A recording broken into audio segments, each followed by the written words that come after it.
Our loss was very sudden. He died unexpectedly.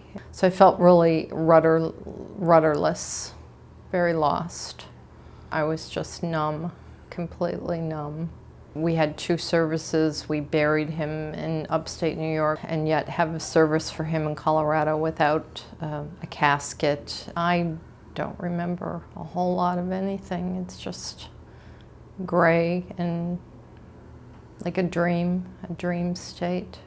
If you can assimilate yourself with a group of people who've been through it, I think it's beneficial versus someone who hasn't been through grief, who will tell you all the, well, you're lucky he didn't suffer, you're lucky this, you're lucky that, because you don't want to hear those things. And so I think it's good to surround yourself with non-judgmental people, people who will just support you and not tell you you need to do this or do that. Because for me personally, I couldn't read a book, I couldn't focus. So people who would, well-intended people who would give me books on grieving, I couldn't read them. I would have benefited by having someone just come and sit with me. And those that did gave me great comfort.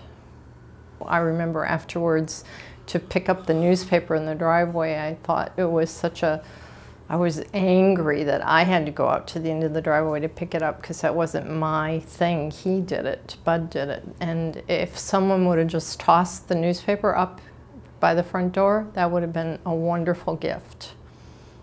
Because there were days I just wanted to hide and not have contact with people. I didn't want to talk. I didn't want to go out. But I needed help still. If you feel like sleeping, sleep. If you feel like eating, eat. If you don't feel like eating, don't eat. Take a bath. Give yourself permission to make mistakes, to not remember things. Because you'll remember them again. But for a while you won't, and just don't be harsh with yourself, especially holidays, things like that. If you don't have the energy to do all the things that you used to do for a holiday, it's okay. You may one day, and you may make new traditions.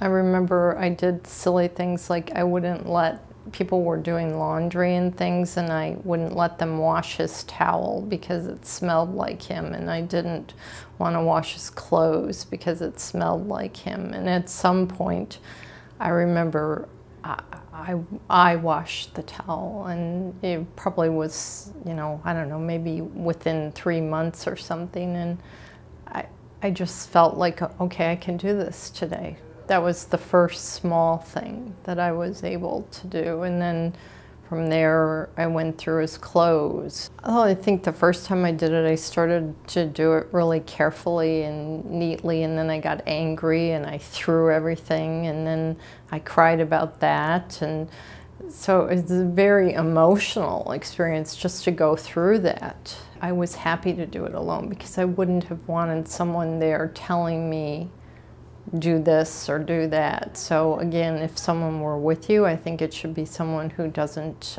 tell you what to do, a friend that's just such a good friend that they can let you be.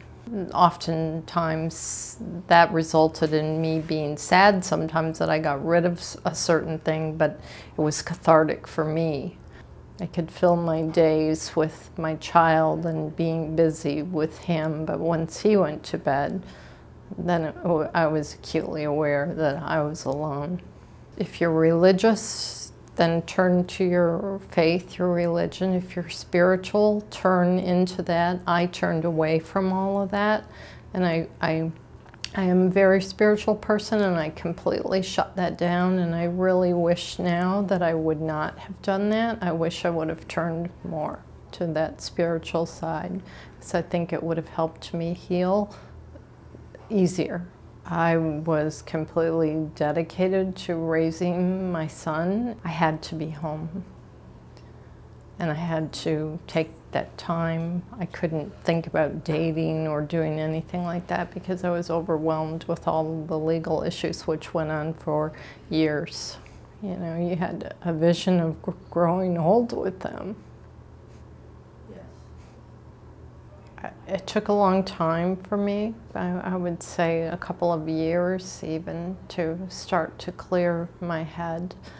But it was like one day I noticed that the sun was out. I mean, I don't know that it literally was or wasn't that day, but that's how it felt. It was like I came back alive and started to recognize things and seasons, and I wasn't so numb any longer.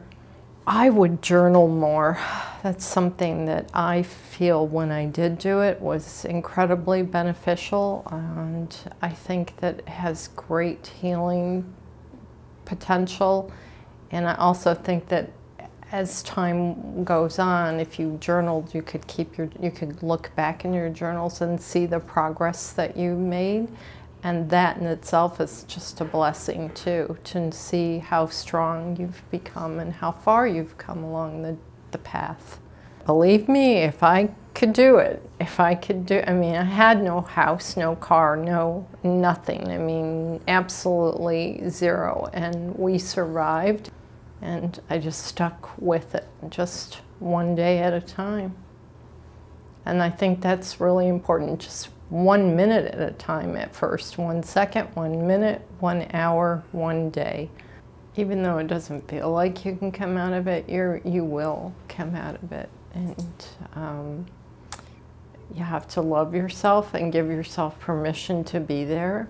And again, I think journaling is a great tool to helping you get out of that place. And also, just something so simple as getting outside and getting some fresh air, even if it's just for 5 minutes, that's a huge thing. And I think that helped me heal a lot. You have to kind of force yourself to get up. You have to love yourself, but in lovingness, you have to force yourself to get up and get out, get dressed.